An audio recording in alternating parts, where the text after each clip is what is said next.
Citoyennes, citoyens, chers amis, chers camarades de la Fédération francophone de débat, bienvenue ce soir à la 10e édition de la Coupe de débat des lycées et du prix Cicéron.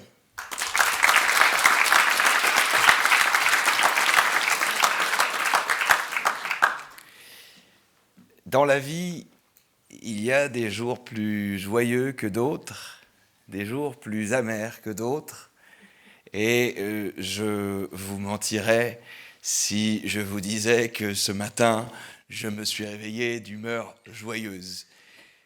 Toutefois, je me suis vite repris et me suis dit, ce soir, il y a la finale de la Coupe de débat des lycéens et le prix Cicéron, et tout de suite, j'ai un peu retrouvé le sourire. Ce sourire que je vois ce soir sur le visage de nos candidates et de nos candidats.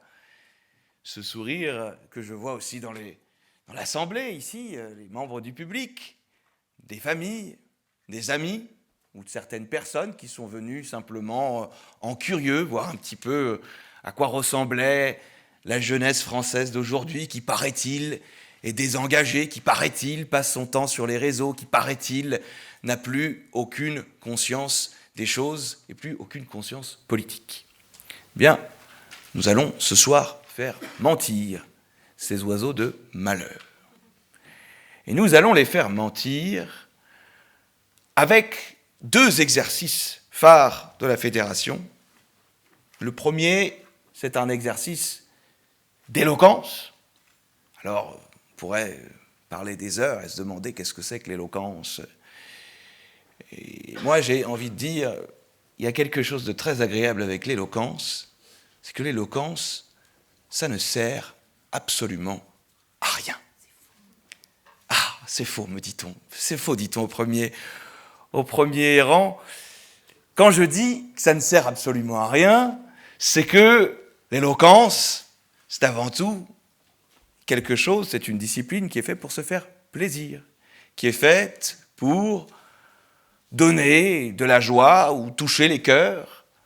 Mais ça n'est pas quelque chose qui est fondamentalement utile. Alors si, me direz-vous, si, l'éloquence est utile parce que ça permet de trouver peut-être un meilleur travail dans la société, ça permet de mieux s'insérer, etc., etc. Bien évidemment, nous sommes d'accord avec cela. Mais ce que je veux dire par le fait que l'éloquence ne sert à rien, qu'elle ne sert à rien dans la mesure où ce que l'on cherche avant tout, c'est la beauté de la langue, c'est la beauté des mots. Et ces mots sont mis évidemment au service d'une idée, au service peut-être de la vérité. Ce soir, nous aurons des oratrices et des orateurs que je vois en train de répéter dans leur siège, en train de se demander comment est-ce que ça va se passer pour eux, si finalement ils vont réussir du moins à emporter les cœurs et peut-être les opinions aussi. Simplement, je me permettais cette boutade anti-utilitariste en cette journée qui est une journée, encore une fois, importante pour vous, importante pour nous, car vous allez nous redonner ce soir le sourire. Le deuxième débat, ou la deuxième discipline de ce soir, c'est celle du débat, un travail moins individuel, plus en équipe, un travail de réflexion, un travail d'engagement collectif. Et pour nous, l'engagement collectif, c'est quelque chose de très important. Pourquoi ? Eh bien parce que la Fédération francophone de débat elle-même n'existe qu'à travers cette pulsion que j'ai qualifiée il y a 2 semaines de pulsion de vie. Et cette pulsion de vie, elle permet aussi de vous donner le sourire et puis à nous de nous sentir un petit peu utiles à la société cette fois-ci. J'aimerais d'ailleurs rendre hommage à mes collègues, à mes camarades de ce soir. Certains sont à la tribune. On retrouve évidemment Louisa, la directrice du pôle Affaires publiques de la Fédération, Théophile, vice-président, Rémi, qui est notre cher directeur du pôle éloquence, Samy, notre précieux secrétaire général, Tom, directeur du pôle cohésion de la fédération. On peut les applaudir, effectivement.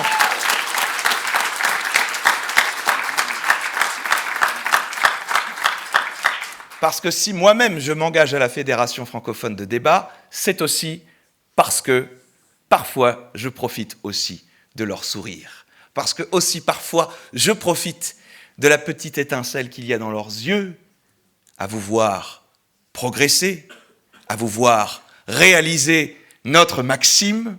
On ne naît pas oratrice, on ne naît pas orateur.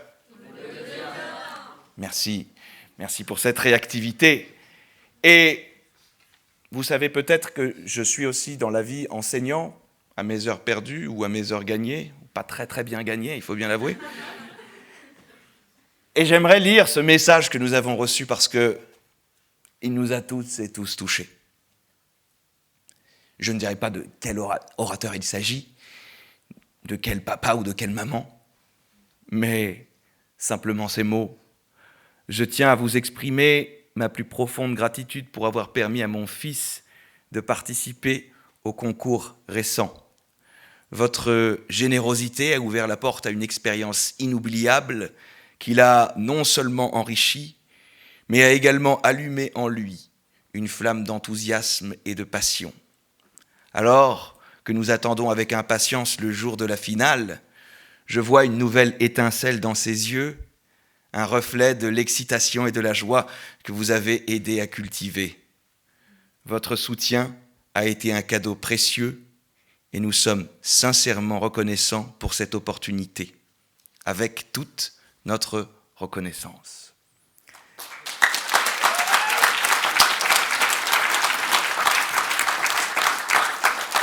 Voilà, je suis désolé, hein, je n'ai pas demandé l'autorisation pour lire ce texte, mais simplement pour dire qu'il nous a touchés, simplement pour rendre hommage aussi aux gens qui s'investissent et qui ne sont pas toujours rémunérés pour, ou si peu,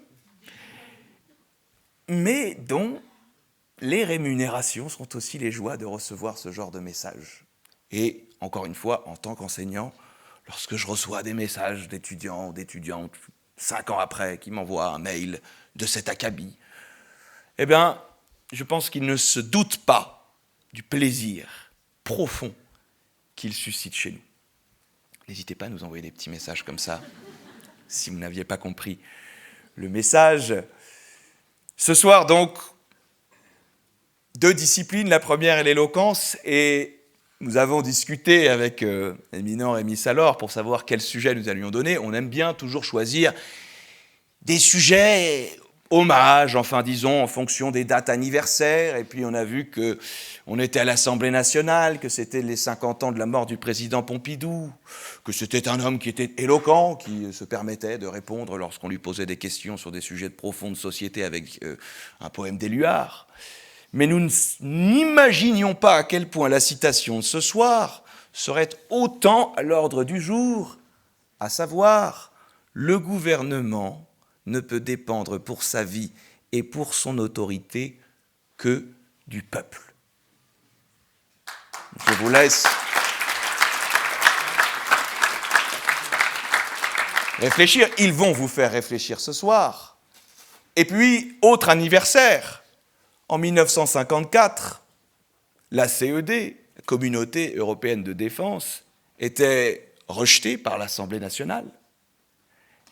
Et nous avons estimé, au regard en plus du contexte d'hier, au regard du contexte international, qu'il était important, et pourquoi pas utile, de relancer ce débat entre Schuman et Pierre Mendès France, entre le MRP et les communistes, sur la question de savoir s'il fallait ou non, s'il faudrait ou non, une armée de défense européenne. Ce sera le sujet aussi de ce soir. Je sais qu'ils ont préparé, on les voit ici, ils ont écrit, ils ont réfléchi, ils ont débattu pendant des jours, plusieurs débats, ils étaient exténués. Ce soir, ils sont très stressés, mais ils vont montrer leur talent et nous allons en profiter. Pour les juger ce soir, nous avons un magnifique jury que je vais vous présenter. Tout d'abord, un ancien enseignant, ce qui ne gâche rien, mais surtout un écrivain de renom. Il s'agit de Daniel Pénac.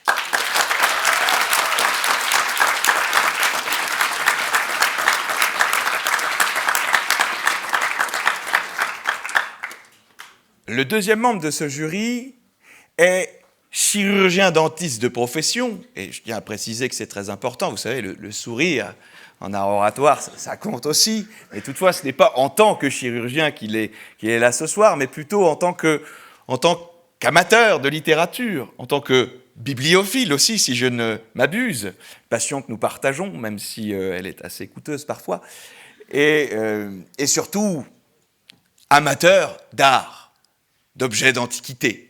Il dispose d'un cabinet curiosité dont il parlera certainement mieux que moi, peut-être tout à l'heure. Et c'est le juré de ce soir qui représentera d'une certaine manière le goût pour l'art. Il s'agit du docteur Philippe Dor.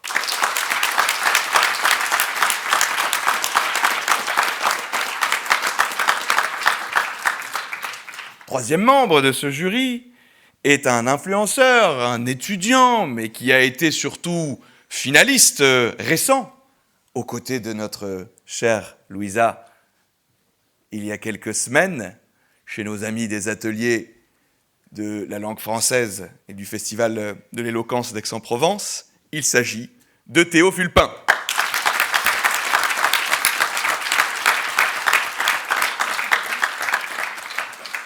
L'art oratoire, c'est évidemment la culture, c'est un art qui se met au service aussi de la culture.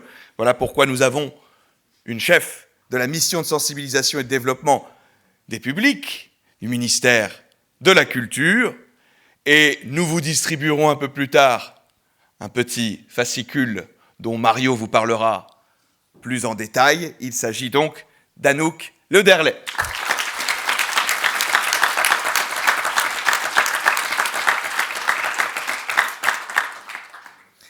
Et puis, vous le savez, l'art oratoire se développe de plus en plus. Il y a de plus en plus de professeurs de rhétorique. On revient à cette bonne vieille tradition de la rhétorique.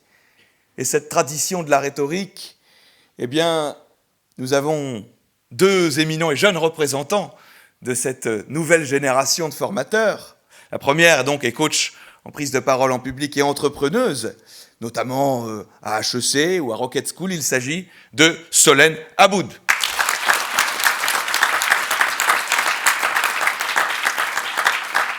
Qui est aussi d'ailleurs, je le précise, vice-présidente de l'Association des formateurs professionnels en art oratoire, puisque c'est une profession qui commence à s'organiser. Et peut-être qui créera aussi bientôt un syndicat.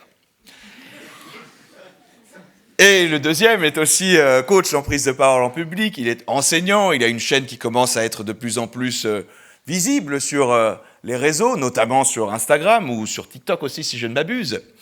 Et il est aussi enseignant à l'ESSEC, et il a écrit un ouvrage qu'il pourra peut-être présenter un peu plus tard, s'il le veut bien entendu. Il s'agit de Corentin Evenot.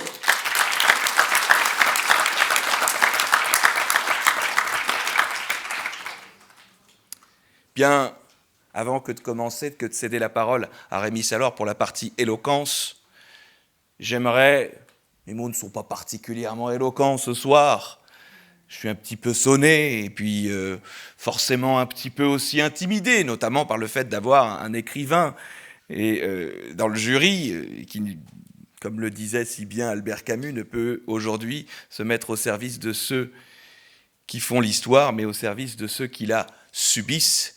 Et par conséquent, j'aimerais vous lire ces quelques mots d'Albert Camus, qui, lui aussi, avait une plume, une belle éloquence.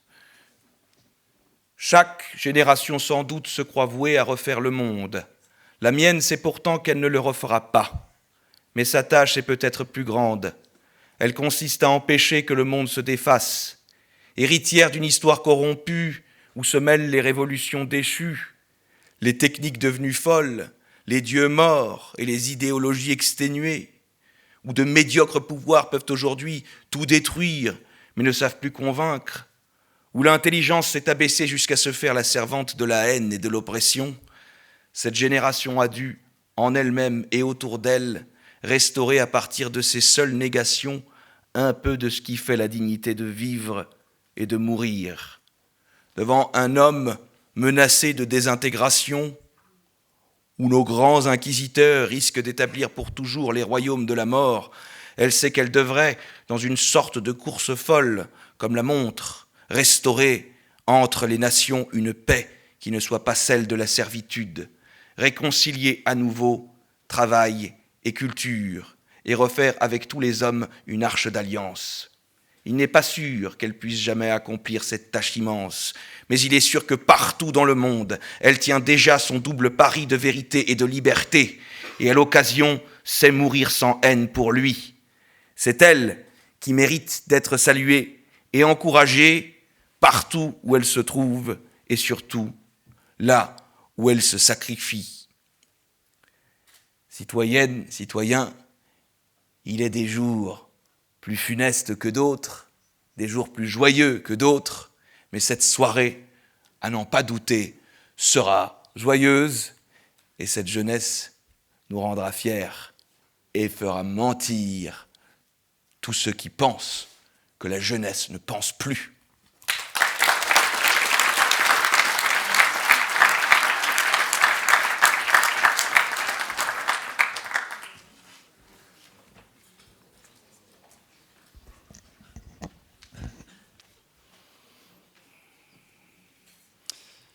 Cher public, chers jurés, chers candidats, bienvenue à cette édition 2024 du prix Cicéron, organisée par la Fédération francophone de débat.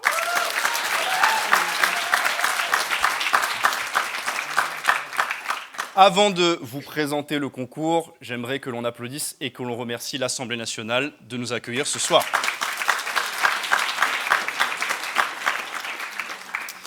Le prix Cicéron, dont vous pouvez apercevoir ici l'effigie, cet homme a 2067 ans, je pense qu'on peut l'applaudir également. Le prix Cicéron est un concours d'éloquence que nous organisons chaque année conjointement à la Coupe de France lycéenne de débat. C'est un concours exclusivement tourné vers les élèves de seconde, première et terminale, mais il nous arrive parfois de faire des exceptions. Comme vous le verrez ce soir. Ils étaient 50 au départ, puis ils ont été 7. Ce soir, ils ne sont plus que 2. Ils sont venus vous plaire, vous séduire, vous émouvoir. On peut applaudir Iyad Toubaïs.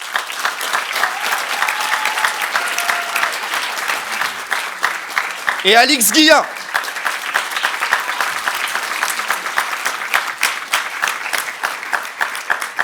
Ce soir, ils auront entre 5 minutes 30 et 6 minutes 30 pour vous convaincre sans notes, ce qui est un exercice assez difficile, comme vous allez le voir. Ils seront jugés sur le respect de l'éthos, le logos, le pathos, la discipline, et enfin, ils seront également notés en fonction d'un point, 2 points bonus par notre jury. Vous l'avez entendu, nous leur avons donné un sujet ô combien d'actualité. Mesdames, Messieurs, le gouvernement ne peut dépendre pour sa vie et pour son autorité que du peuple. À l'affirmative, Iyad Toubaïs.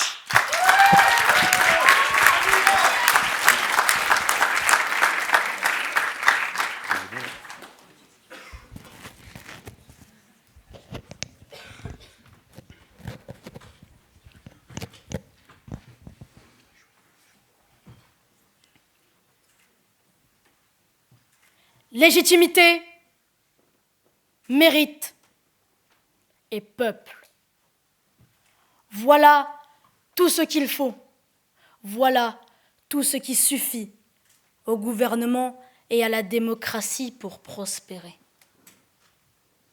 Car oui, aujourd'hui, le gouvernement français ne peut et ne doit dépendre pour sa vie et son autorité que et uniquement du peuple. Citoyens, citoyennes, sans votre soutien, sans le soutien du peuple, tout pouvoir se fane. Un gouvernement sans peuple, sans âme, ce n'est qu'une comédie profane. Un gouvernement sans peuple, c'est comme un discours vide d'éloquence, sans substance. Un gouvernement sans peuple, ça n'a pas de sens. Tout simplement parce que le pouvoir politique qu'use le gouvernement n'est autre que le prolongement de la voix du peuple, de votre voix, à vous tous ici réunis. Il émane directement de la volonté populaire, car ce sont les citoyens, comme toi peut-être, ou toi là-bas au fond. Ce sont vous, nous, ce sont eux qui élisent et qui choisissent leurs représentants et qui leur confèrent ainsi la légitimité politique et la légitimité sacrée. Elle ne se décrète pas, elle se mérite en servant, en écoutant et en honorant. Oui, ça ne peut être que leur mérite. La démocratie, c'est le gouvernement du peuple, pour le peuple et par le peuple. Et sans acceptation. Oui, et sans acceptation, ni respect de ce gouvernement par ce même peuple, alors, il perd toute son autorité et sa capacité à gouverner efficacement sur l'ensemble de la population. Un gouvernement, sans le peuple, son cœur, sans lui, il sombre et perd son éclat, sa lueur. Un gouvernement sans peuple, c'est une ignominie, une calomnie. Un gouvernement sans peuple, ça n'existe pas. Un gouvernement sans peuple, c'est comme une équipe de foot sans supporters qui, perdue sur le terrain, se demande ce qu'elle fait là. Un peu comme Marseille cette saison qui n'a visiblement pas su aller droit au but. C'est pas Marseille bébé cette année. Le gouvernement sans peuple, c'est une ignominie, une calomnie. Le gouvernement sans peuple n'existe pas.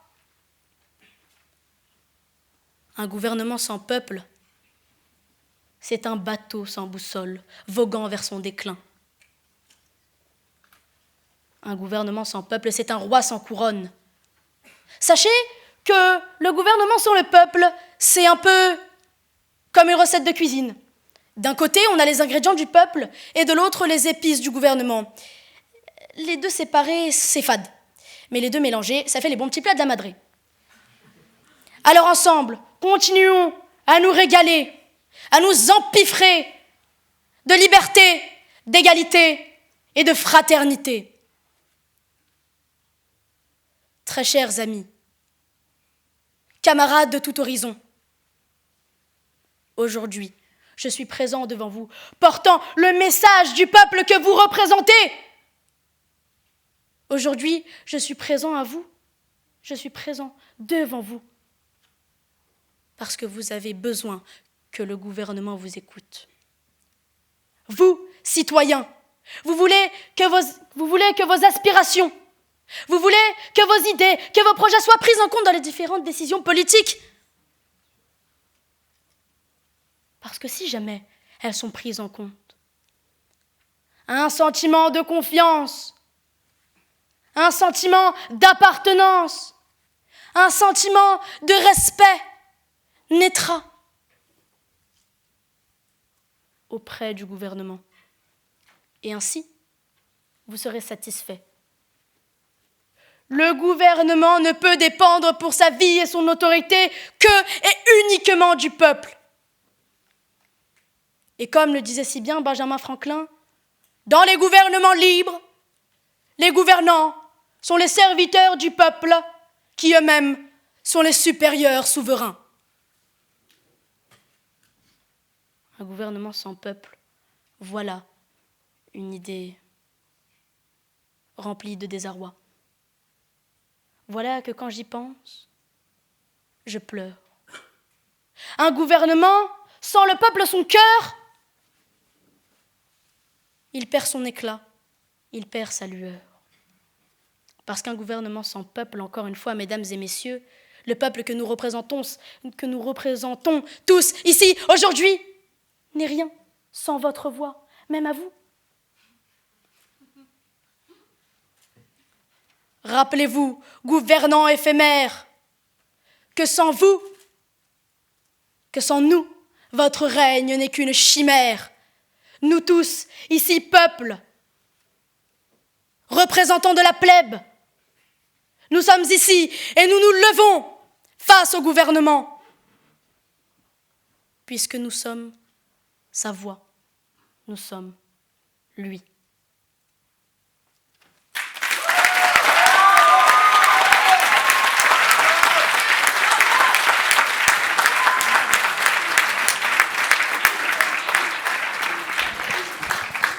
Merci, monsieur le représentant de la plèbe. Le gouvernement ne peut dépendre pour sa vie et pour son autorité que du peuple à la négative, Alix Guillat.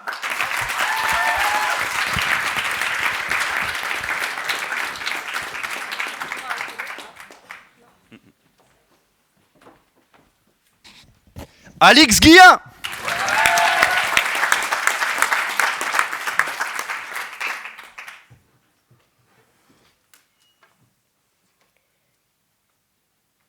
Dans ma famille, nous avons formé un gouvernement. Je vis dans une dictature matriarcale avec un président à vie et à perpétuité en la personne de mon père. Le reste du gouvernement est entre les mains de mes parents, de mon frère et moi-même. Je détiens par exemple la justice, les finances et l'intérieur. Mais nous formons un gouvernement stable, uni, qui sait se faire respecter. Mais nous avons une petite particularité. Chez moi, il n'y a pas de peuple. Georges Pompidou nous disait en mai 68 que le gouvernement ne peut dépendre pour sa vie et son autorité que du peuple. Ce n'est pas à 17 ans que je vais commencer une carrière de dictateur, ni à 67 ans, je vous rassure. Mais la dictature est probablement l'un des meilleurs exemples dans lesquels ces mots sont tout sauf vrais. Depuis l'Antiquité, l'être humain se montre passionné pour une chose. Non, je ne vous parle pas des chats, mais bien de cette passion qui embrase régulièrement le monde, celle des coups d'État. Un dictateur qui s'empare du pouvoir par la force met en place un gouvernement qui ne dépend en aucun cas du peuple, puisque celui-ci n'y a joué aucun rôle pour sa naissance. Pour son autorité non plus, une dictature ne laisse pas beaucoup de place à l'opposition. Et pour la fin de ce type de gouvernement, au vu du nombre de dictateurs qui sont morts dans leur lit, je ne pense pas que l'on puisse dire que le peuple joue vraiment un rôle déterminant dans la chute d'un régime. Un gouvernement dictatorial ne dépend donc en aucun cas du peuple. Mais loin de moi la volonté d'en vanter les mérites, n'en déplaise à certains. Si je n'ai pas l'intention de commencer à 17 ans une carrière de dictateur, je n'ai pas non plus l'intention de me faire démagogue. Car un gouvernement qui ne dépend que du peuple doit donc faire l'unanimité, autant sur le papier qu'en exercice. Nous nous retrouverions alors avec des programmes très intéressants, mais totalement irréalisables. Par exemple, la promesse d'élèves en fin de 3e parlant couramment 3 langues étrangères et capable de faire des opérations avec fraction sans calculatrice. Mais nous aurions également un gouvernement qui ne dépendrait que de la volonté des Français, purement liée aux besoins prosaïques du quotidien et à nos rêves les plus simplistes. D'ailleurs, Churchill ne nous disait-il pas que le meilleur argument contre la démocratie est un entretien de 5 minutes avec un électeur moyen ? Et puis, faire l'unanimité en politique, nous le savons, c'est une chose impossible. Même Kim Jong-un n'y est pas parvenu, en témoignent les résultats des dernières élections. Mais la véritable raison pour laquelle un gouvernement ne peut pas dépendre uniquement du peuple, c'est que, pratiquement parlant, le peuple, c'est flou. Et quand c'est flou, il y a un loup. Le peuple, c'est une invention qui désigne un être à la fois pluriel, mais uni, dont tous les politiciens se proclament être les amis, si ce n'est pas beau. En réalité, le peuple, ce sont des ensembles d'individus qui s'ignorent en constante rivalité. Le peuple, c'est une association d'ennemis. Alors, si le peuple est à la fois un être uni, mais divisé, je pense que vous serez d'accord avec moi pour dire qu'il y a un petit quelque chose qui cloche. Mais il y a également dans le peuple des gens passifs. Oui. Vous pensez peut-être que la Révolution française est bien la preuve qu'un peuple peut renverser un gouvernement, que s'il n'a pas forcément d'influence sur son autorité, s'il se soulève, il peut le renverser. Mais posez-vous cette simple question. Tous les Français ont-ils réellement participé à renverser Louis XVI ? Non. Car nous le savons tous, pour une révolution efficace, il faut de l'organisation. Et au-delà d'un certain nombre, c'est mission impossible. Quand on sait que dans une classe de 36, on a déjà du mal à se débrouiller pour les goûters de fin d'année, pour avoir des boissons et des verres, et non pas des boissons ou des verres, je vous laisse imaginer avec 25 millions de personnes. Alors, si le gouvernement ne dépend pas et ne peut pas dépendre uniquement du peuple, sur qui doit-il s'appuyer ? Avant tout sur des leaders, car un gouvernement sans personnalité capable de rassembler derrière lui ne fera pas le poids de la première opposition qui se dressera contre lui. Mais il doit également s'appuyer sur des experts. Car l'un des grands inconvénients du peuple, c'est que, de manière générale, il n'y connaît rien à la protection des grenouilles et en plus, il s'en moque. Donc si on faisait des référendums sur le sujet, on aurait probablement un taux d'abstention supérieur au score de Poutine lors des dernières élections. Mais un gouvernement dépend également de sa réussite, de ses succès comme de ses échecs. Prenons par exemple la Coupe du monde de football de 1998.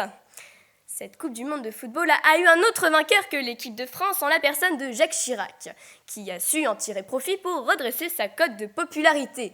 Comme quoi, tout n'est pas politique, mais la politique se mêle de tout. Alors, chers jurés, cher public, certains d'entre vous sont peut-être d'accord avec les mots de Georges Pompidou.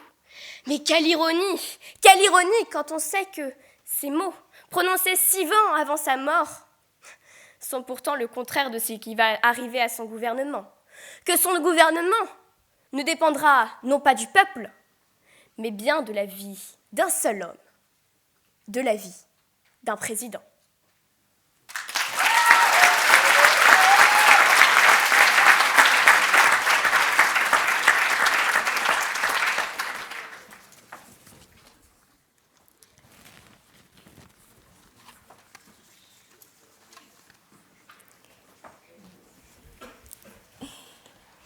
Bonsoir à tous. Nous allons passer à la coupe de débat des lycées avec un sujet très différent puisqu'il porte sur l'armée européenne. C'est un sujet qui peut sembler belliqueux alors que l'on a tendance à prôner que l'éloquence, c'est l'art du beau, c'est l'avènement de la poésie et de la joie. Mais en réalité, l'éloquence et la rhétorique naissent dans les arènes judiciaires à Syracuse.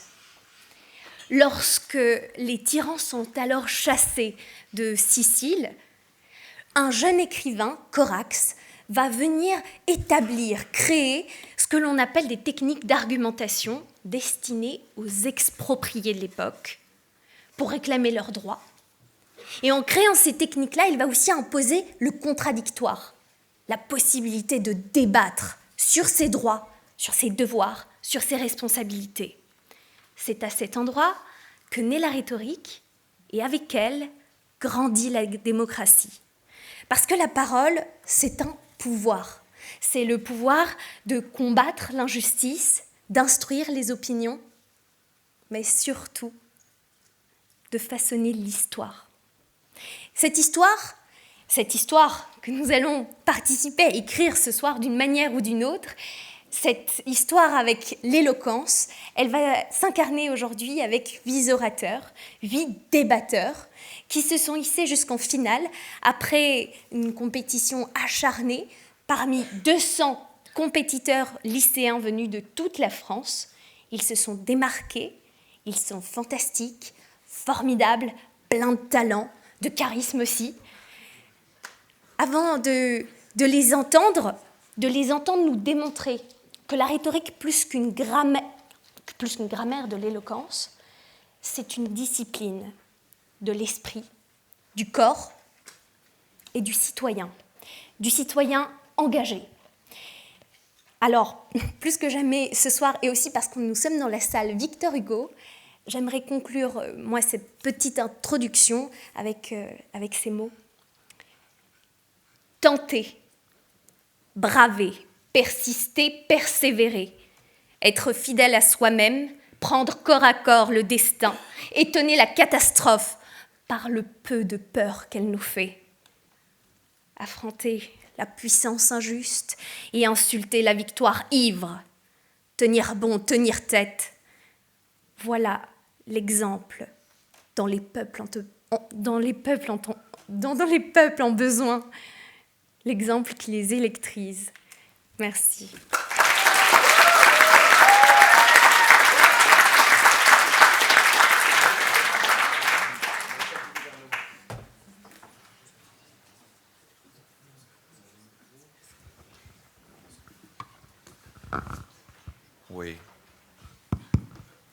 Oui, je déteste les micros, mais je vais quand même le faire pour des soucis d'enregistrement. Vous connaissez la règle, vous savez que vous avez chacun et chacune 5 minutes de temps de parole, que je suspends le temps au moment des questions, et je notifierai comme ceci et comme ceci la fermeture et l'ouverture des questions, mais sans plus tarder, s'il n'y a pas de remarques, de questions, j'appelle à la barre Monsieur le Premier ministre. Sous vos applaudissements.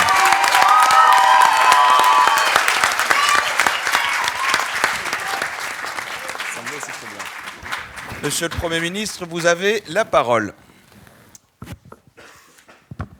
Cher auditoire, chers camarades du gouvernement, chers collectifs de l'opposition, je commencerai mon propos par vous soumettre une seule et même question.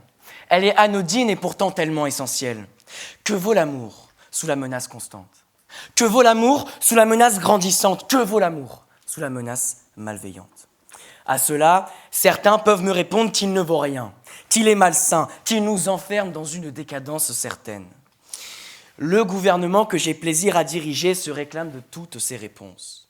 L'amour de notre monde ne vaut rien sous la menace. Tout le monde ici l'a saisi, nous sommes rassemblés dans ce sanctuaire qu'est l'Assemblée nationale par 2 trésors, d'un côté l'Europe, de l'autre la paix. Nous sommes rassemblés par l'Europe car hier, entre 2 revers ou Roland-Garros, vous êtes chacun parti porter à l'urne vos aspirations européennes, dans des élections qui changeront malheureusement à jamais la route que prend notre nation. Et je dis que nous sommes réunis par la paix, car la paix ne se revendique que par sa défense, et c'est aujourd'hui une colombe éprouvée. Une ombre grandissante plane sur l'Europe, c'est celle du géant rouge. Il est belliqueux, il est dangereux, il est déterminé. Il ne craint pas d'être l'étincelle qui allume la mèche, et c'est pourquoi, chers camarades, qu'une conscience plus vive des périls russes doit être pour nous l'occasion d'organiser un plan de paix qui en soit réellement teint. Ce serait pour nous une fatale erreur de croire qu'en face de cette menace, nous pourrions nous satisfaire de l'Europe actuelle et de son morcellement militaire pour intervenir. C'est dans ce contexte de tension et dans l'élan de notre travail acharné pour la paix que nous proposons d'instaurer une armée qui répondra au nom de l'Europe. Cette même armée sera composée de 10% de l'effectif de l'ensemble des armées nationales de chaque pays. Elle comptera dans ses rangs des militaires européens volontaires et professionnels dont la mobilisation durera 6 mois avant que d'autres soldats ne les remplacent ou qu'ils réitèrent leur engagement. Mais encore, lorsque nous parlons d'armée de défense, nous parlons de ceux qui l'organisent. Cette armée s'articulera donc autour d'une armée de terre, d'une armée de mer, d'une cyberarmée, d'une armée de l'air, qui seront déployées en cas de danger imminent uniquement sur le territoire de l'Union européenne. L'armée européenne sera dirigée par une commission composée de chaque chef d'état-major de chacun des pays membres qui décidera de sa mobilisation par un vote à l'unanimité, mais dressera également son bilan, car, comme tout le monde ici le sait, une force employée sans rigueur n'est dans le fond qu'une faiblesse. L'intervention ne pourra avoir lieu sur un territoire européen uniquement après la validation du chef de l'État du pays d'opération. En bref, notre projet cristallise le devoir de sécurité de nos États et appelle les autres à en faire de même. Auguste Assemblée, avoir une armée européenne nous permettrait premièrement de renforcer le poids géopolitique de l'Europe et de son indépendance. Ce sera d'ailleurs le propos de la ministre Alice, qui est ministre des Affaires étrangères. Mais également, cela permettrait de promouvoir la paix à l'international dans la continuité des fondations des idéaux européens. Ce sera le propos de l'intervention d'Omran Slamani, ministre de la Sécurité internationale et nationale. Monsieur, je prends votre question. Pourquoi, face à l'amour sous contrainte et sous menace, vous répondez également par la menace ? Eh bien, à cette question particulièrement pertinente, je vous dis uniquement que la liberté n'a jamais eu les mains propres. En effet, je citerai cette fameuse citation qui est inscrite sur le mémorial de Caen, c'est de mes blessures qu'ont jailli la liberté. Mon argument, cher auditoire, sera celui de la coordination et de l'efficacité militaire. Rappelons-le, l'Union européenne jaillit des aspirations de son peuple à être uni et à vivre ensemble. L'Union européenne rassemble les peuples et les écarte de leurs destins potentiellement incompatibles. Ce projet s'inscrit dans la continuité de la consolidation des liens entre les nations occidentales, car aujourd'hui, le sentiment d'appartenance européen se perd. L'Europe est secouée par des événements face auxquels elle commence tout juste à se dresser, comme la crise migratoire ou le conflit au Moyen-Orient. Et en réaction, les idées extrémistes instrumentalisent ces catastrophes et tentent de désolidariser notre communauté européenne, comme le montre malheureusement la poussée des eurosceptiques aux élections hier. À travers l'armée européenne, c'est une cohésion sans faille que nous créons. Vous l'aurez compris, l'Union européenne se morcelle et l'unité prônée par cette armée est plus qu'attendue. Son action sera concrète, car elle coordonnera l'action militaire de plusieurs États dans un seul et même bras. La coordination est d'ores et déjà cruciale parce que les menaces contemporaines, telles que celles russes en guerre aux portes de l'Europe, nécessitent des réponses rapides et unifiées. Cette même unité permettra des réponses rapides et efficaces aux menaces sécuritaires. C'est un triste tableau que ce monde qui tend à être démembré, et cette motion vous met en garde, mes chers amis. C'est par la protection de ceux qui nous rassemblent qu'il faut raccommoder la toile du monde et empêcher qu'elle ne se déchire encore. Ce texte est salvateur et ce texte vous met en garde. Non, les chemins de la raison ne se sont jamais tracés à coups de faux. Non, la porte de la raison ne s'est jamais ouverte à coups de pied. Non, l'amour de l'universel, comme tout amour d'ailleurs, ne vaut rien sous la menace. Merci beaucoup.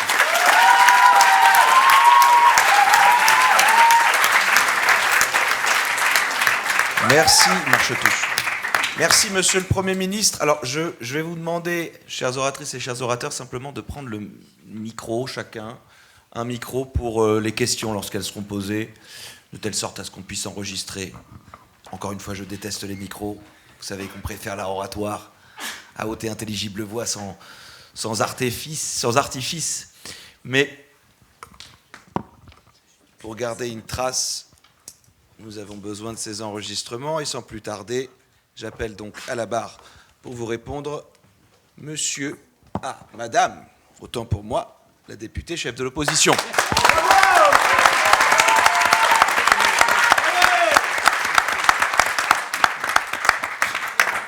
Madame la députée, vous avez la parole.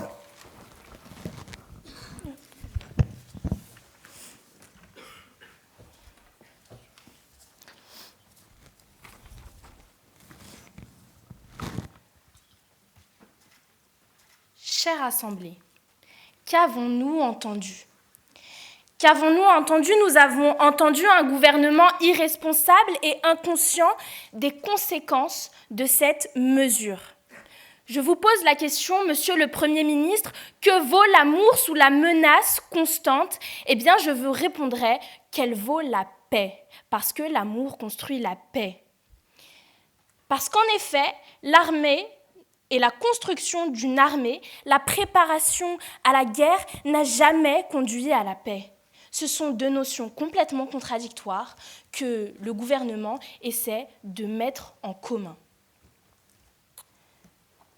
La liberté n'a jamais eu les mains propres. En revanche, cher gouvernement, les vôtres sont souvent bien trop sales.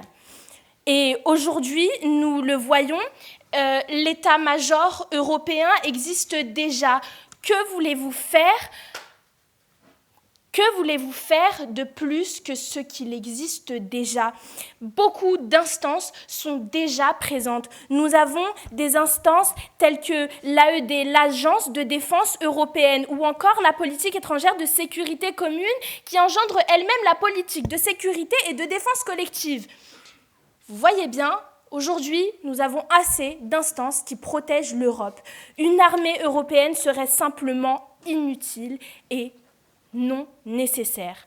C'est pour ça que dans un premier temps, notre deuxième député nous expliquera qu'en effet, l'armée européenne ne ferait qu'augmenter les tensions géopolitiques déjà existantes et déjà menaçantes. Dans un deuxième temps, notre troisième député nous expliquera que l'Europe n'est pas prête à construire une armée car elle n'est pas assez unie du point de vue politique et social.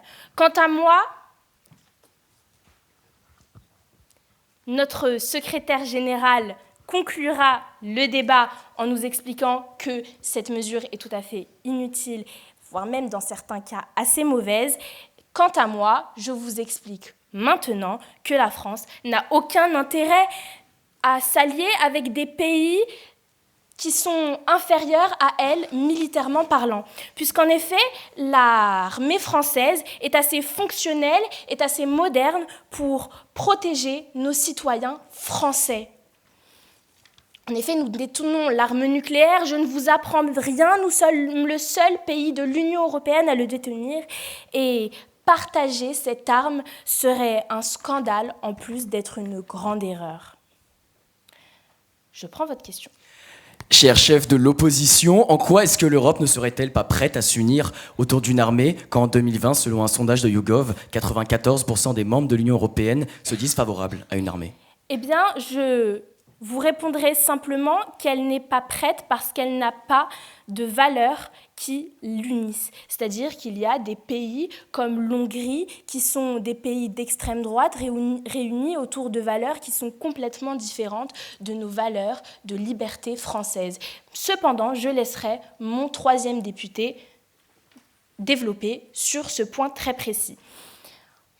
En réalité, partager nos connaissances ne ferait que ralentir la recherche scientifique française qui est assez poussée puisque nous avons l'un des meilleurs systèmes militaires français, puisque nous avons Polytechnique, la meilleure école d'Europe qui permet de créer nos ingénieurs militaires, qui permet de créer notre armée de demain, l'armée qui protège les Français.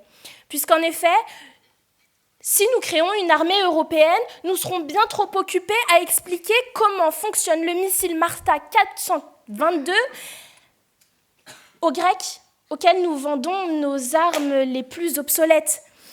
Alors, vous le voyez bien, les armes ne seront plus françaises, elles deviendront européennes, nous perdrons toute souveraineté, nous perdrons toute crédibilité en nous alliant à une Europe qui n'est pas unis.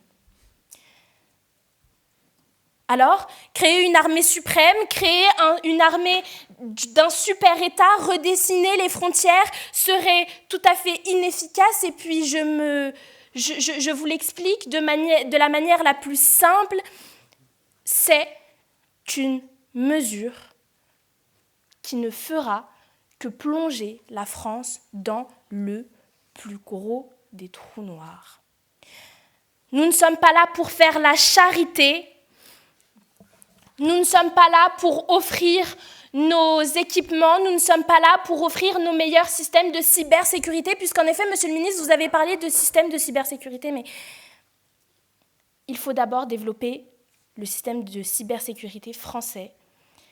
Alors, l'armée européenne ne serait qu'un moyen de cacher sous le tapis toutes les instances européennes de défense qui ne constituent en réalité aujourd'hui que des échecs. Merci.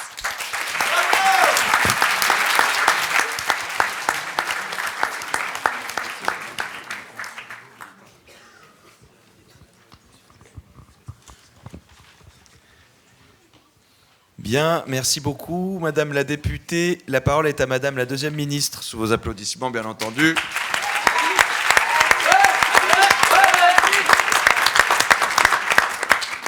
Je précise que lorsque vous m'entendez toquer, c'est qu'il est 5 minutes et qu'il vous reste donc les 15 secondes potentielles réglementaires de dépassement, mais pas au-delà. Madame la ministre, vous avez la parole. Très chers collègues du gouvernement, très chers membres de l'opposition, honorable jury, je commencerai tout d'abord par revenir sur les propos de Madame la chef de l'opposition, qui nous déclarait, avec une certaine fermeté, que la France n'avait aucun intérêt à s'allier à des pays militairement parlant. Mais savez-vous que la France fait partie de l'Union européenne ?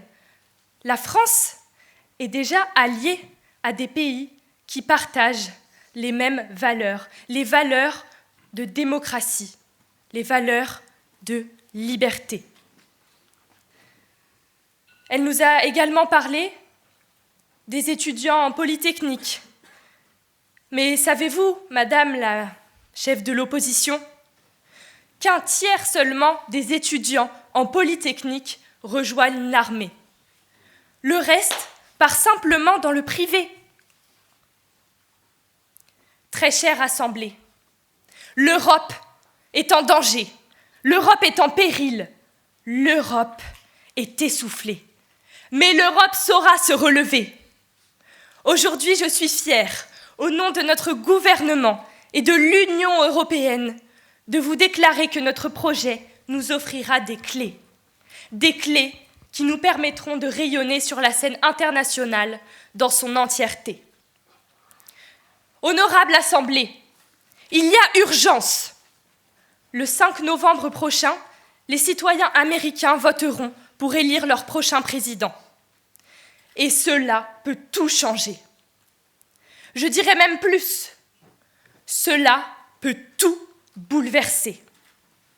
Quand on sait que le candidat Donald Trump est un admirateur inconditionnel de Vladimir Poutine et que ses positions envers l'Europe sont quelque peu controversées, en effet, ce dernier a même déclaré qu'il encouragerait la Russie à attaquer les membres de l'OTAN qui ne dépenseraient pas suffisamment pour l'Alliance.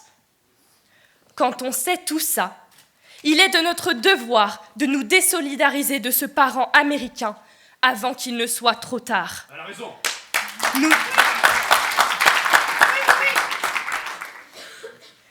Nous devons dès à présent nous émanciper de ce cuisinier qui, un jour peut-être, nous coupera les vivres. C'est pour cela que nous devons participer à la création d'une Europe qui est et qui sera plus forte grâce à cette armée. Mais pourquoi plus forte, me direz-vous ? Car tous les pays de l'Union disposeront du même nombre de soldats.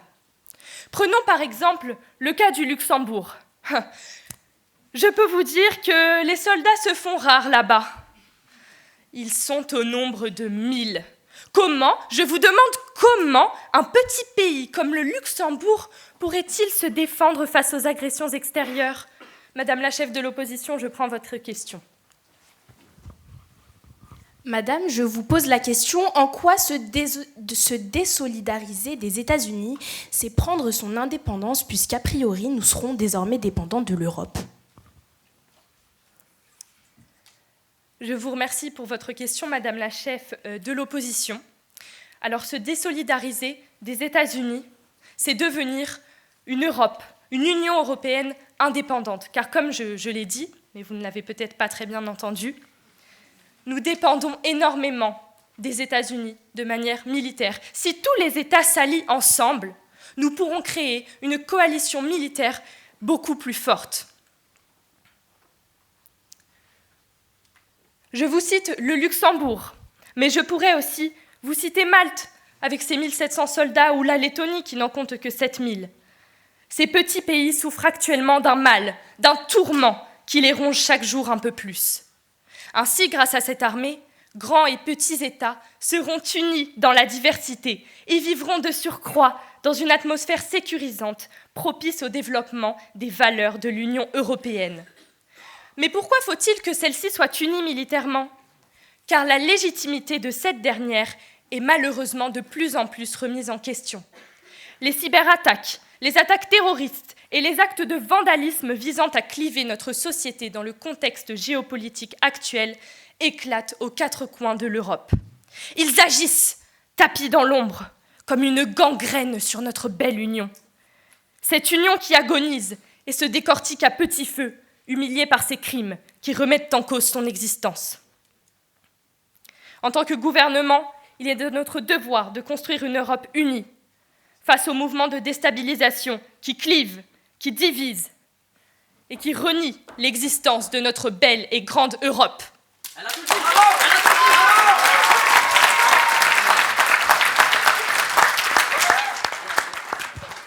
Merci, Madame la Ministre. La parole est à Monsieur le deuxième député de l'opposition.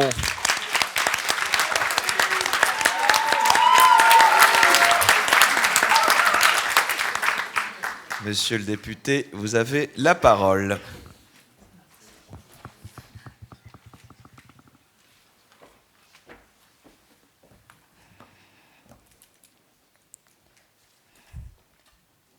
Même si nous ne pouvons pas le voir, le ciel est rouge.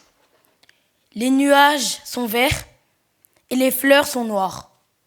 Ma phrase n'a aucun sens. Un peu comme les arguments de notre gouvernement.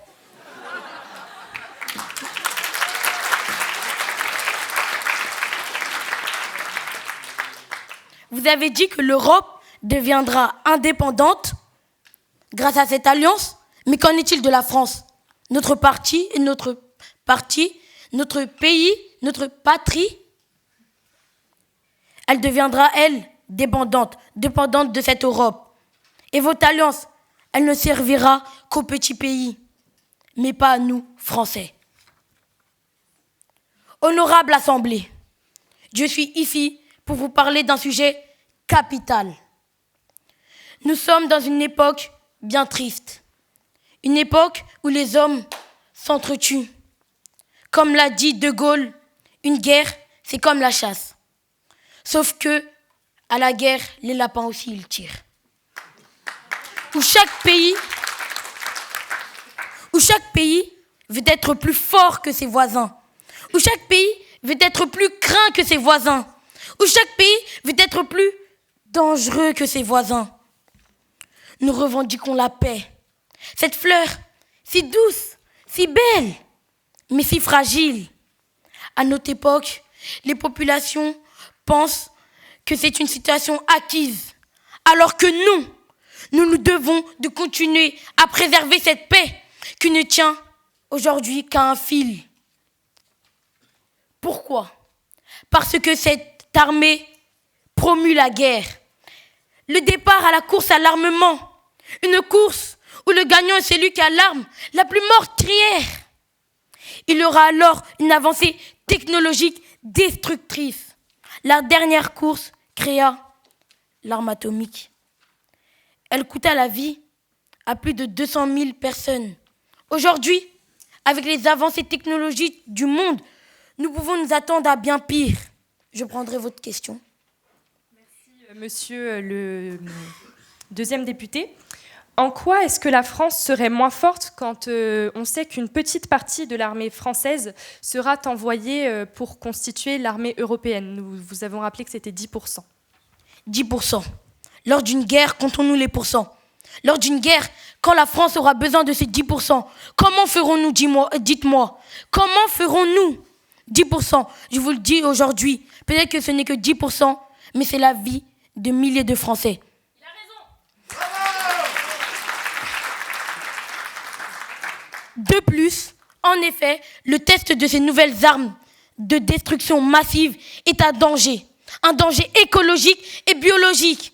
Cette escalade créera une présence plus aiguë de la menace nucléaire, une menace déjà présente depuis le siècle dernier, comme une guillotine qui attend de tomber sur son condamné à mort. Et personne ne veut d'un monde ainsi. Il est important de rappeler que l'OTAN assure déjà assez bien la fonction de sécuriser l'Europe. De plus, Une armée européenne conduirait à diverses altercations au sein de l'Union européenne. Une armée défend les valeurs de son pays. Comment fusionner les armées de ces différents pays qui n'ont pas les mêmes valeurs? Nous défendons la liberté, l'égalité, la fraternité. Des valeurs ancrées dans notre histoire commune. À nous, Français! Mais qu'en est-il de nos voisins? Vous ne pouvez pas créer une armée sans prendre conscience que cela aura un impact sur la sécurité mondiale. En effet, cette armée mènera à la prolifération des armes. À cause de toute cette course à l'armement, il y aura une augmentation du sentiment de menace. Chaque pays guettera le moindre mouvement des autres. Et le jour où un pays fautera, ce sera une guerre sans pareil. Ce sera l'anarchie. Et comme le montre l'emblème de la Fédération francophone de débat, il est notre solution. Car la plume est aussi forte que l'épée.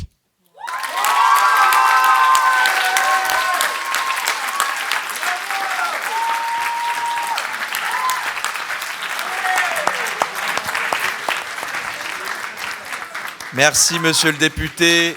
Merci de rappeler quel est l'emblème de la Fédération francophone de débat, mais sans plus tarder, la parole est à monsieur le troisième ministre, sous vos applaudissements.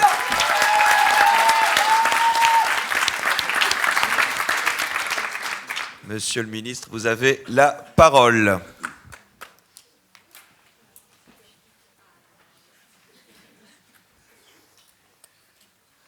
Monsieur Bakary, merci.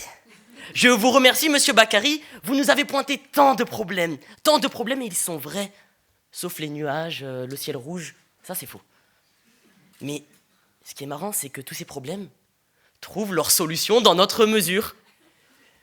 Une escalade des tensions, une Europe pas assez unifiée. Peut-être qu'en travaillant ensemble dans une armée de défense, on sera plus unis. Peut-être que les tensions baisseront si on travaille ensemble, monsieur. Et puis, la défense, j'accentue encore sur ce mot, car vous n'avez pas bien compris. Nous défendons l'Europe. Nous n'attaquerons jamais. Et puis vous nous parlez, vous qui êtes fan de botanique, d'armes biologiques, mais l'Europe n'en a pas. Allez, vu que vous êtes fan de botanique, j'aimerais vous préciser qu'il vaut mieux être un guerrier dans un jardin qu'un jardinier au milieu d'un champ de bataille.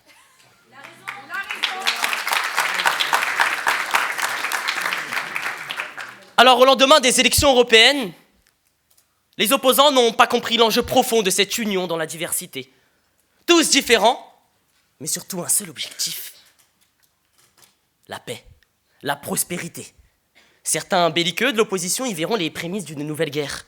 Mais n'oubliez pas que le rôle premier d'une armée, c'est de servir, c'est de protéger.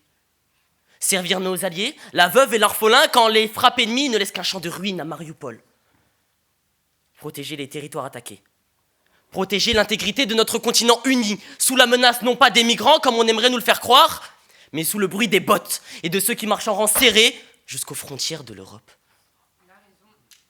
Et ces dangers, dans l'histoire, nous les avons déjà vécus. Et pour ça, nos prédécesseurs se sont battus. Oui, comme on les appelait, les alliés. Alliés dans la vie jusque dans la mort, langues différentes, mais même combat.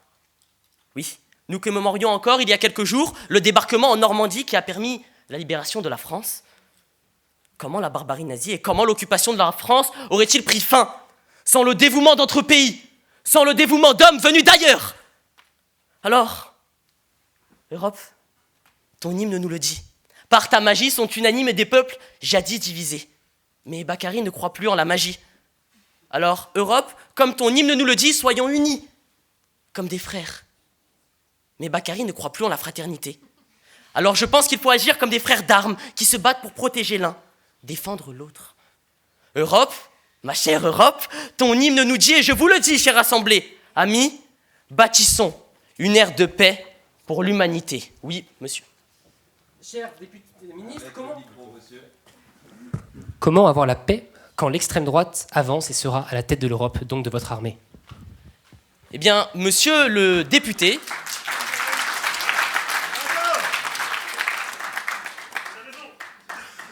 Monsieur le député, nous parlons d'union dans nos discours, d'union avec l'Europe. Or, Cette union avec l'Europe est contradictoire avec les valeurs que prône l'extrême droite dans notre pays.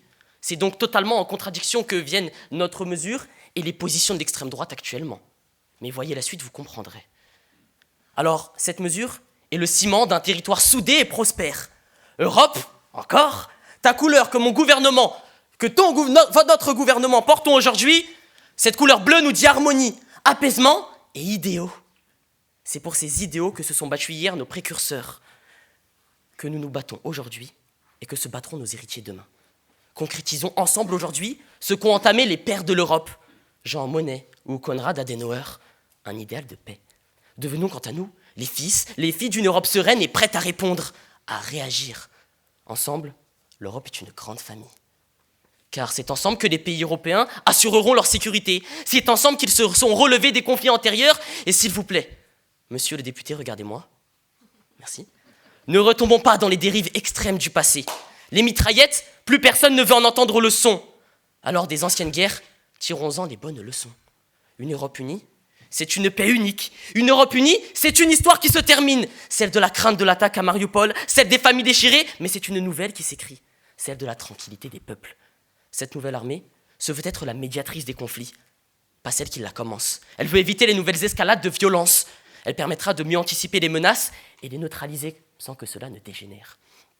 Plus encore, sa lumière, elle, dépassera les frontières européennes. Et comme à l'époque des Lumières, l'Europe fera rayonner dans le monde des idées de respect, de tolérance et d'une paix durable. Le sang a trop coulé, les mers trop pleuré et les bombardements assez duré. Quand on pense que deux peuples sont non miscibles, on décide d'envoyer sur l'un d'eux des missiles. Et où nous ont menés, chère opposition, les individualistes, les nationalistes qui ne pensent qu'à leur pays, pas en paix.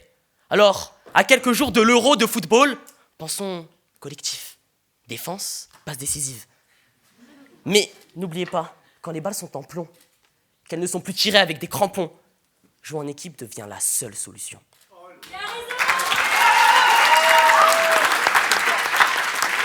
Alors même si pas plus tard qu'hier, monsieur le député, l'extrême droite a fait trembler. Et partout dans le monde, les extrémistes veulent faire peur. N'oublions pas qu'un arbre qui tombe fait plus de bruit qu'une forêt qui pousse. Alors montrons l'exemple et soyons les planteurs de cette forêt d'oliviers qui s'étendra bientôt dans sa lumière pour le monde entier.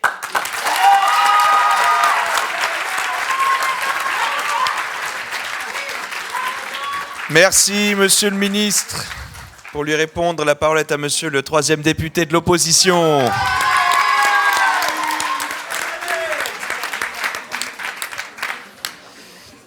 Monsieur le député, vous avez la parole.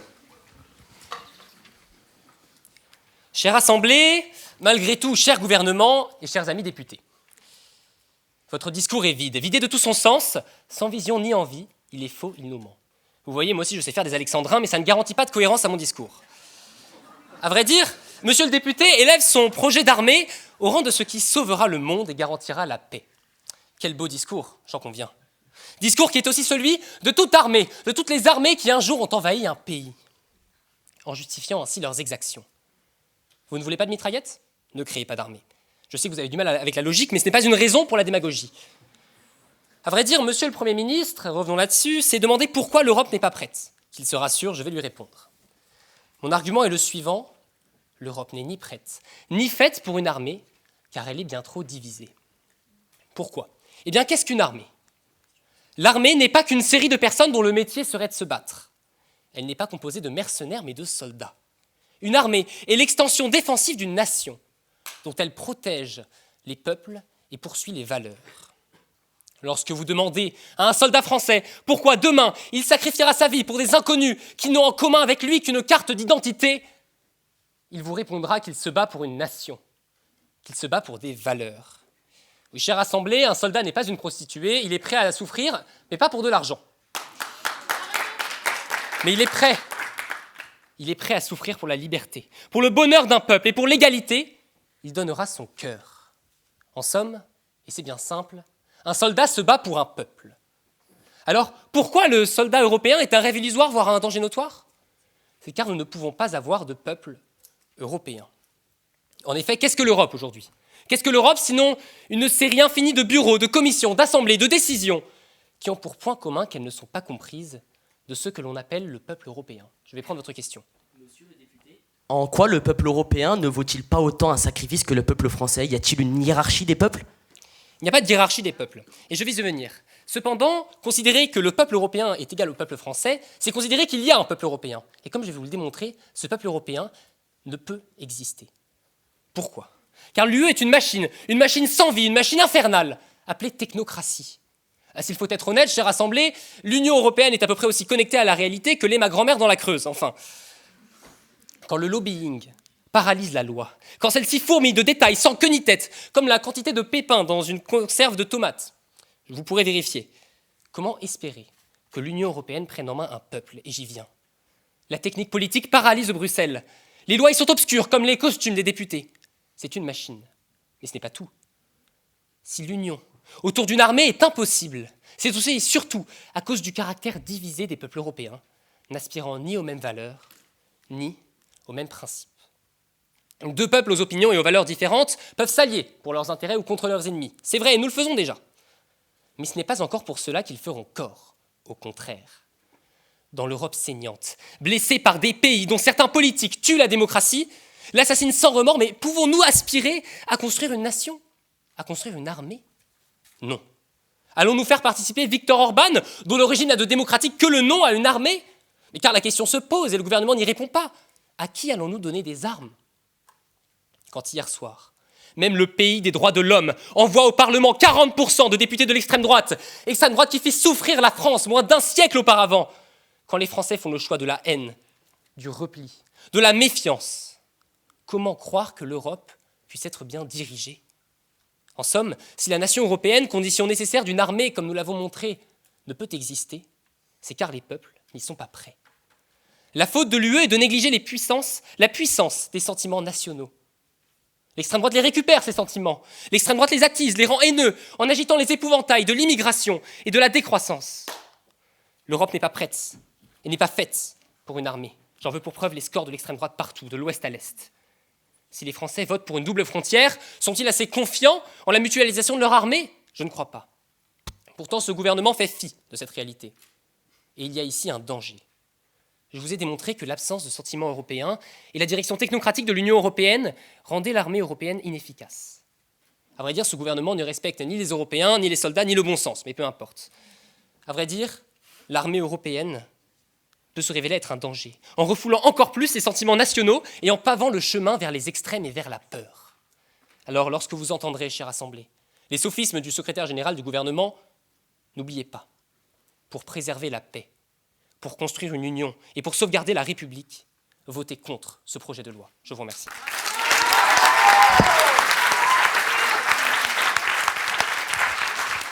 Merci beaucoup.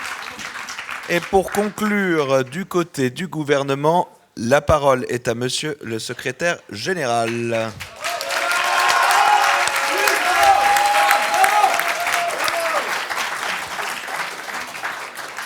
Monsieur, vous avez la parole.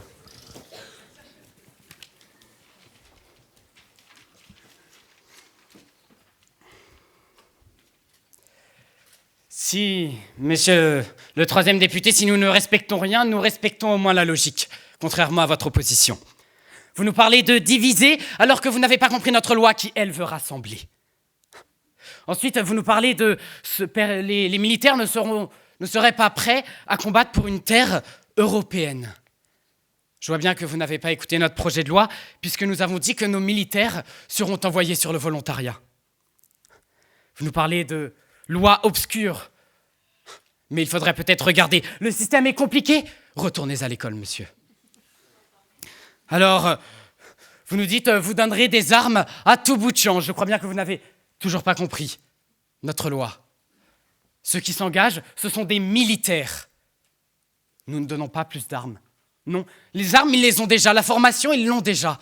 Ce que nous donnons, c'est une défense commune.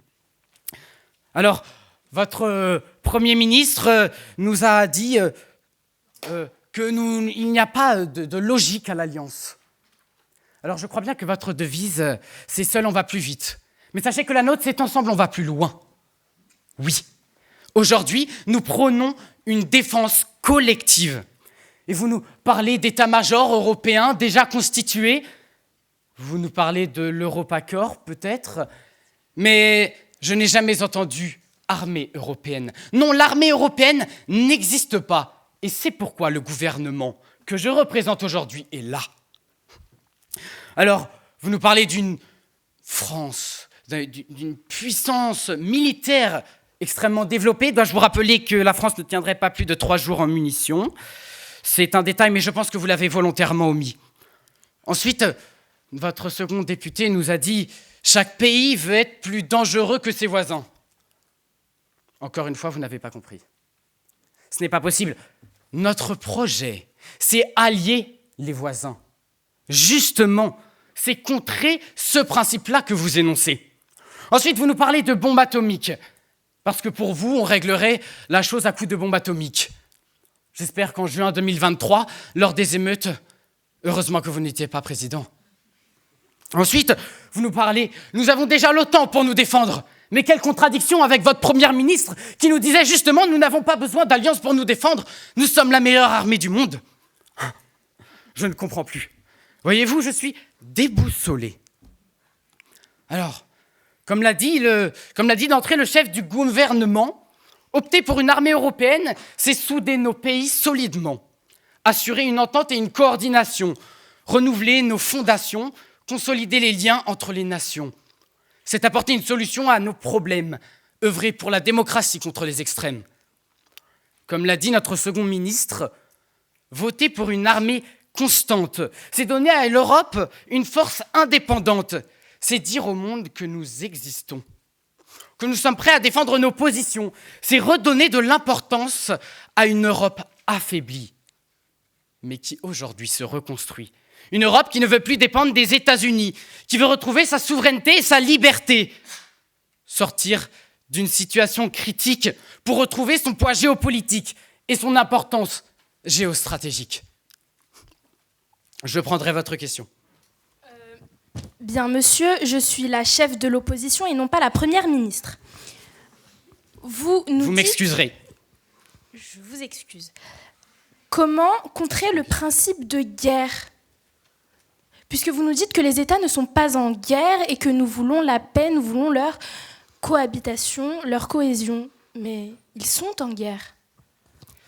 Très bien, Madame la Ministre. Malheureusement, vous ne pourrez pas reprendre la parole, mais je suis sûr que votre secrétaire général nous dira quel pays de l'Europe est en guerre.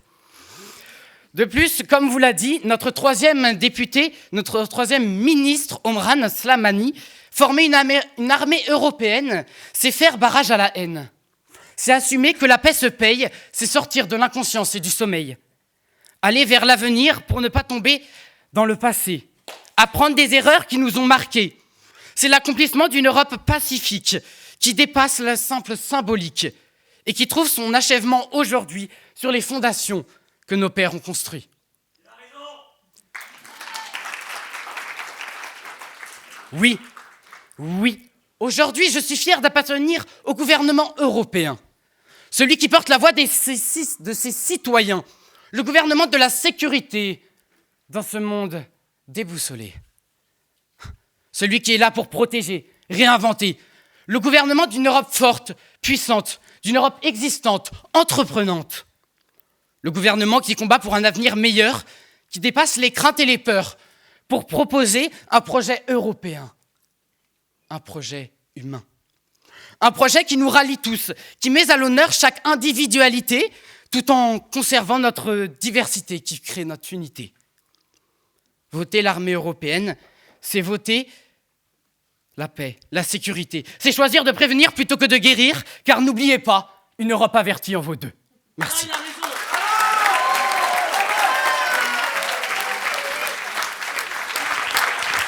Merci beaucoup, monsieur le secrétaire général. Et pour conclure ce débat du côté de l'opposition, la parole est à monsieur le secrétaire général de l'opposition.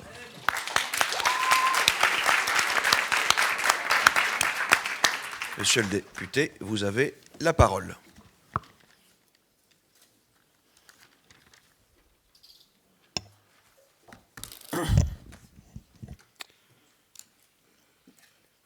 Salam, der Frieden, Pax, Paz, Peace. Je n'ai pas utilisé la langue française, mais pourtant vous avez tous compris. Parce que là est la langue universelle de l'humanité. La paix, celle que le gouvernement ne comprend pas.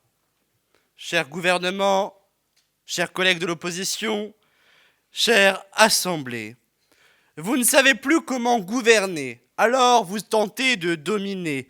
C'est bien, mais ça ne fonctionne pas. C'est pour ça que votre Premier ministre est arrivé et a tenté de nous faire peur. Si j'étais de ceux qui ne réfléchissaient pas, eh bien, j'aurais pris crainte et je serais sorti de la salle en courant, mais comme je réfléchis, je n'y ai pas cru. C'est bien beau de faire du pathos, c'est bien beau de faire peur aux gens, mais la logique n'est pas là. Alors permettez-moi de faire du logos. Effectivement, vous avez parlé du fait que nous étions déjà en guerre, que nous devions avoir peur du grand rouge. Alors déjà, la Russie n'est plus rouge depuis longtemps, mais passons. Il faut des libertés et pour ça, il faut se sacrifier. Non, il ne faut pas se sacrifier, parce que sinon, comment allez-vous profiter de cette liberté? Il faut lutter, lutter pour la paix, pour que personne ne vienne déranger vos libertés. Et c'est pour ça qu'on a eu le plaisir d'écouter la chef de l'opposition, qui vous a expliqué en quoi cette mesure était irresponsable. Eh bien, c'est assez simple. Je regrette que vous ne l'ayez pas compris. C'est qu'en réalité, il faut protéger les intérêts de la France, non pas les intérêts de l'Europe. Nous sommes avant tout citoyens français, il n'existe pas de citoyenneté européenne. C'est assez simple, les Français l'ont refusé en 2005. Alors, j'avais l'impression qu'ils tentaient de faire du Marx remixé. Ce n'est plus prolétaires de tous les pays, unissez-vous, c'est soldats de tous les pays, unissez-vous. Je prends votre question. Vous parlez de penser à la France avant tout. Quand la France était occupée, j'ai parlé du débarquement, le Royaume-Uni a-t-il pensé d'abord au Royaume-Uni? Non, mais il n'y avait pas d'armée européenne. Très bien. Mais, je vous le dis, ce deuxième député nous a montré que ce gouvernement était dans un corbillard. Une fois à l'extérieur, évidemment, ils s'en rendent compte, mais quand ils sont dedans, ils croient que c'est une voiture. Très bien. Donc, le deuxième ministre est arrivé, tel un disque rayé, en nous parlant encore une fois de guerre, qu'il fallait avoir peur, toujours peur. Elle nous a dit que, en fait, les gens de Polytechnique n'allaient pas dans l'armée, mais ils allaient surtout dans le privé. Madame, excusez-moi de vous le dire, les privés peuvent être aussi militaires. Il y a des entreprises privées qui travaillent dans le militaire. Encore une fois, il fallait réfléchir et tourner cette fois sa langue dans sa bouche avant de parler. Il y a aussi un malentendu. Parce que vous nous dites quoi? Vous nous dites, vous avez dit qu'il n'y a aucune raison de s'allier. C'est ce qu'on aurait dit nous. Non, on a dit qu'il n'y avait aucune raison de s'allier avec plus faible. Encore une fois, vous reprochez aux autres ce que vous faites. Eh bien, madame, vous nous avez parlé aussi d'indépendance. Mais où est l'indépendance de la France? Car si demain, l'Europe est gouvernée par l'Allemagne, ou l'Allemagne est en position de force, comme c'était actuellement déjà le cas, eh bien, comment faire en sorte que les Allemands pensent d'abord à l'intérêt européen et non pas allemand? On ne le peut pas. C'est pour ça que mon deuxième député est arrivé et qui vous a parlé que l'Europe de la défense, c'était l'Europe de la guerre. Oui, l'Europe de la guerre, parce qu'à chaque fois que des gens se sont alliés pour dire qu'il fallait se défendre, ça a mené à la guerre. C'est l'OTAN. L'OTAN, d'abord, les Américains étaient là, tout gentils. Oui, alors il faudrait une petite armée pour se défendre. Et puis, paf, ils ont commencé à mener des guerres partout. C'est votre projet, madame? Eh bien, moi, je le refuse. C'est la course à l'armement, celle qui a fait déjà tant de morts. Alors, si l'Europe rentre en guerre, le monde ira mal. Mais le troisième ministre était là pour clarifier la situation, puisqu'il vous a dit que travailler ensemble, ce n'était pas possible. Et oui, excusez-moi madame, mais on ne fait pas travailler les loups avec les brebis. Ça ne va pas ensemble, on ne peut pas, sinon l'un tue l'autre. Eh bien, vous avez aussi dit qu'il fallait s'unir autour d'un projet commun, vous, monsieur le troisième ministre. Eh bien, désolé, mais ce projet ne peut pas exister puisque, comme on vous l'a dit, l'extrême droite aujourd'hui l'empêche. Vous avez dit, oui, mais notre projet n'est pas l'extrême droite. Oui, je sais très bien. On vous l'a imposé, l'extrême droite, au pouvoir. Ce n'est pas vous qui l'avez choisi, mais elle est là. On ne va pas travailler avec eux.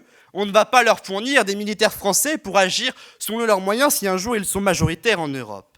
Alors, c'est pour ça que le troisième député a fini pour dire que travailler divisé, ça ne marchait pas.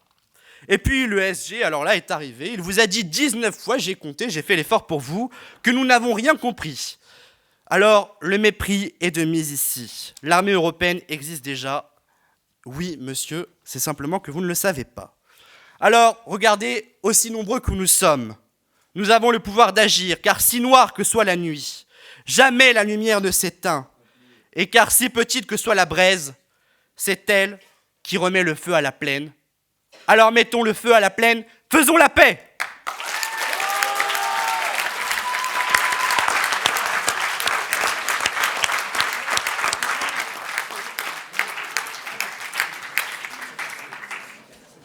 Merci beaucoup. Je tiens à préciser que depuis hier, parce qu'il y a une conversation WhatsApp de tous les participants de la Coupe de France de débat, et depuis hier, nous sommes tous dans cette conversation aussi, et depuis hier, ça fuse, ils n'arrêtent pas d'échanger. On a des centaines et des centaines de notifications, et j'ai eu à un moment le réflexe de leur dire, je sais que vous avez l'air énervé, et on vous voit débattre, et ça nous fait plaisir, débattre pour de vrai.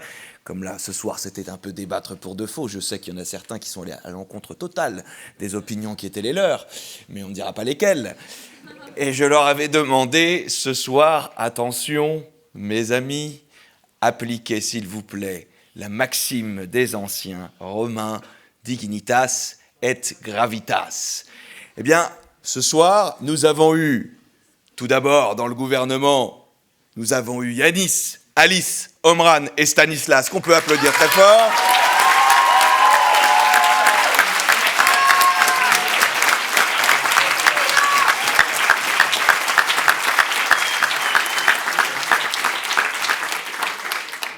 Et dans l'opposition, Aya, Bakary, Vendry et Rémi.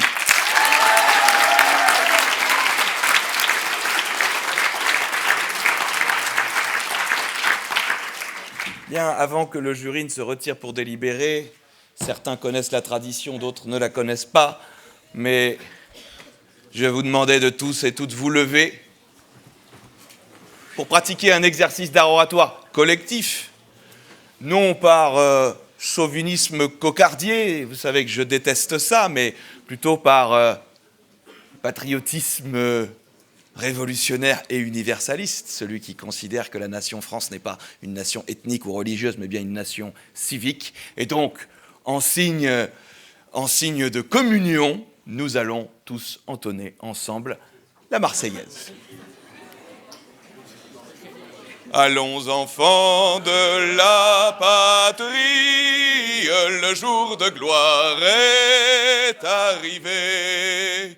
Contre nous de la tyrannie, l'étendard sanglant élevé, l'étendard sanglant élevé. Entendez-vous dans nos campagnes mugir ces féroces soldats? Ils viennent jusque dans nos bras, égorger nos fils et nos compagnes. Aux armes, citoyens, formez vos bataillons. Marchons, marchons, cassons impur, abreuve nos sillons.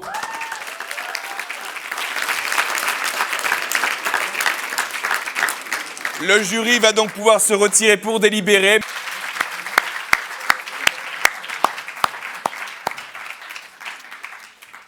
Cher jury et chers membres de la Fédération francophone de débat, nous vous attendons. Mais évidemment, que voulez-vous que je vous dise? Votez Cicéron. Vive Cicéron. Je suis arrivé, pour tout vous dire, sans vous connaître. J'avais également précisé à Louise que je ne voterai pas, car je n'ai jamais voté dans aucun jury de ma vie, pour avoir trop donné de notes pendant 30 années d'enseignement. Mais ces notes amicales qui viennent de vous être données par des esprits indépendants l'ont été, j'étais à côté d'eux, je l'ai vu, l'ont été très objectivement, c'est-à-dire très subjectivement. Mais une subjectivité argumentée, c'est ça, l'objectivité. Maintenant, pour cette affaire plus générale d'armée européenne, je voulais juste vous faire part d'un sentiment que j'ai et que, évidemment, je ne retrouve pas autour de moi parce que je suis très vieux et la plupart d'entre vous très jeunes. Je suis un produit de la dernière guerre. Mon enfance et mon adolescence se sont déroulées avec la guerre qui me coulait dans le sang. Je suis d'une génération où les garçons et les filles de vos âges aujourd'hui ont eu à bâtir leur identité sur 3 modèles de pères. Les pères martyrs, qui ont été massacrés par les nazis pendant la dernière guerre, mais pas seulement par les nazis, également par le stalinisme, avec l'éradication de populations entières qui n'ont comme pas existé, qui n'existent plus dans les mémoires, qui ont été purement et simplement effacées. J'ai donc vécu cette génération, c'était ma génération. Et le modèle auquel nous avions à nous identifier comme enfants ou comme adolescents, c'était soit le père et la mère martyrs, soit le père et la mère collaborateurs, soit le père et la mère combattants, soit le père et la mère, et de loin les plus nombreux, attentistes. Et quand je vous entends débattre de la nécessité d'une armée européenne ou pas, évidemment, je pense à tout ça. Je pense aussi aux livres que je lisais à vos âges pour essayer de comprendre. J'ajoute que cette génération, nous avons passé également toute notre adolescence à attendre de savoir si nous allions être enrôlés pour la guerre d'Algérie. Autrement dit, je suis un produit de la guerre. Mais entre le moment où je suis né et maintenant, 80 années se sont écoulées. 80 années, c'est-à-dire je vais avoir 80 ans dans quelques mois. Et ces 80 années écoulées ont été les seules de l'histoire de notre humanité européenne où il n'y ait pas eu de guerre sur notre territoire. Et ça a apparu à ceux qui sont nés après moi si long, ces 80 années de paix, qu'elles ont été vécues comme une éternité, où la paix, en effet, allait de soi, où la paix était l'état normal de notre humanité. Alors, nous avions transformé la guerre en quoi?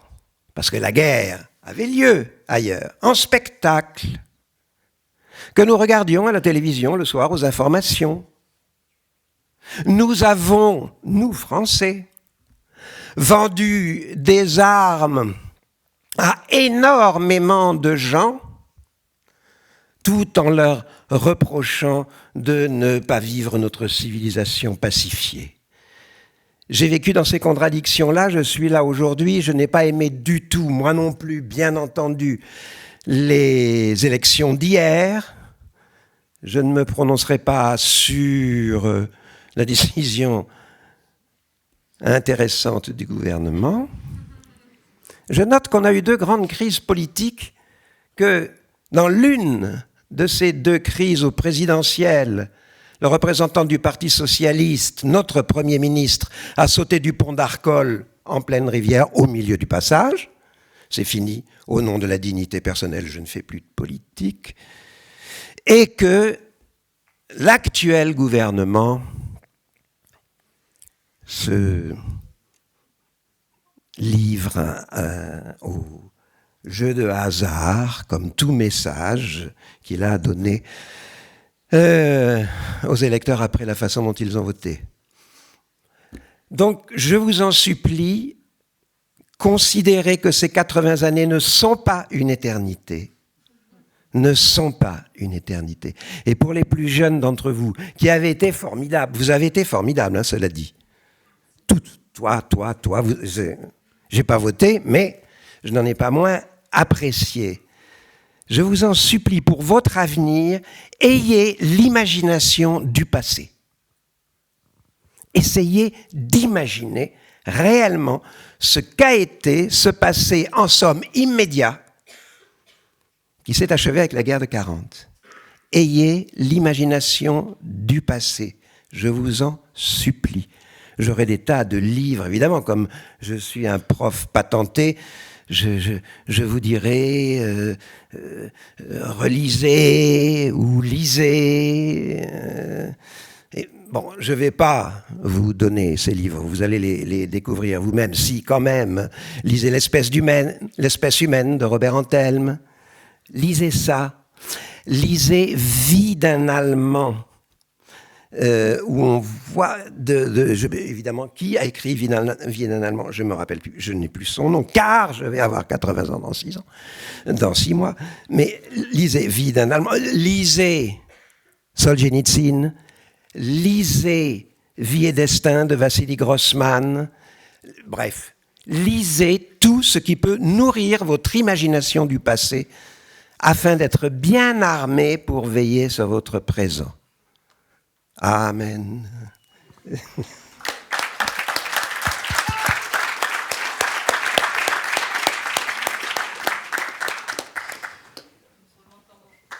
le prix Cicéron.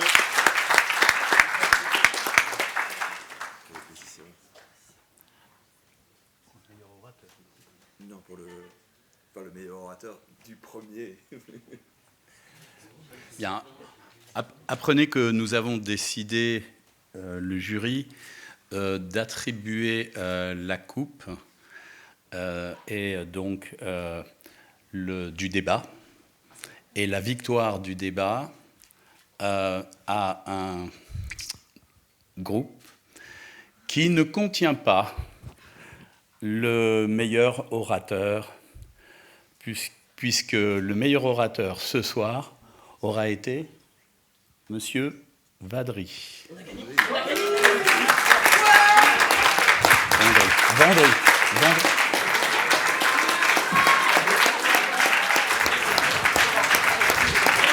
Je ne sais pas si je dois annoncer la victoire. Par conséquent, comme vous l'aurez compris, et eux l'ont parfaitement compris, c'est le gouvernement qui a gagné le débat.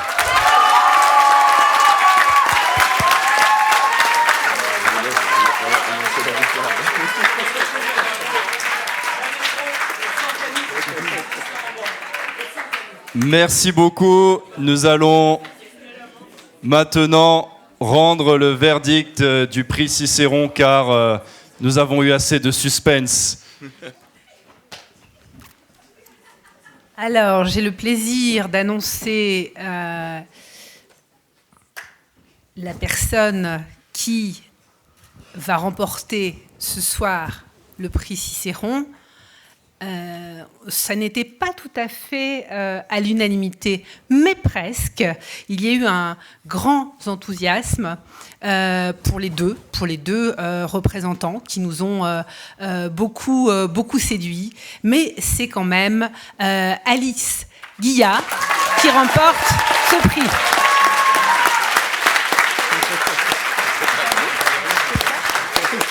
Et les deux candidats peuvent venir nous retrouver sur scène. On applaudit également Iyad Toubaïs.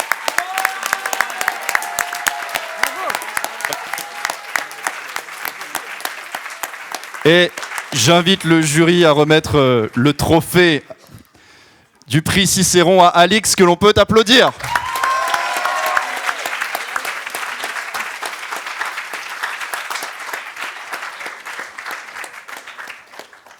À 17 ans, elle ne commencera pas une carrière de dictateur, mais en tout cas d'oratrice, c'est certain. On peut l'applaudir à nouveau. Mais on peut aussi applaudir très fort Yad, qui, je précise, est collégien.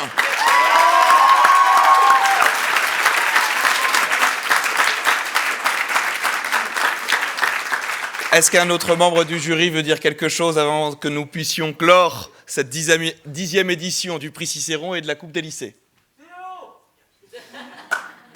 Je pense qu'on peut applaudir nos jurés aussi.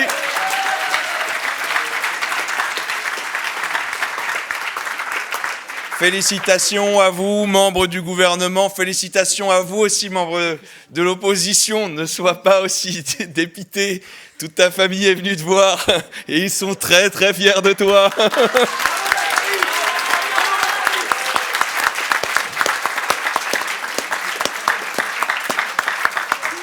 Vous êtes au tout début du chemin, donc si ce n'est pas cette fois-ci, ce sera la prochaine, parce que, comme on le dit à la Fédération francophone de débat, on ne n'est pas oratrice, on ne n'est pas orateur. Merci à vous.